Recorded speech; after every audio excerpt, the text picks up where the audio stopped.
Hey guys, welcome back. Have you ever been in a situation when you have guests and you are confused on what to offer them? Well, this is me trying to make shawarma for my guests, and the most interesting part of this is that I already have all this stocked in the fridge, hoping to practice that day until they came.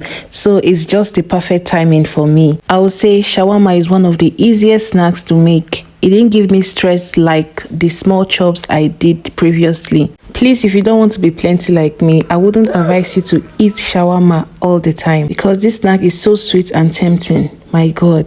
After I made this shawarma, something ministered to me and said, Chisom, do not attempt this again. If not, after eating it, you will burst.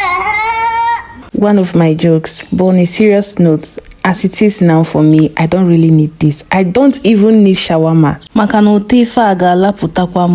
So I'm done with the mixture. It's time for me to fill up my vegetable mix inside the bread. I know you all can imagine what it tastes like from the look of how rich it is. Let me know in the comment section below which is your favorite shawarma. Is it chicken, beef, or just sausage alone? In a low heat, I heated up the shawarma just to seal it up and also flipped it the other way around. I repeated these procedures for the remaining ones. Please, if you have not subscribed to my YouTube channel, I don't know what you're waiting for. Follow my page and subscribe to my YouTube channel at Some Girl. Like and comment on our videos. And here we go.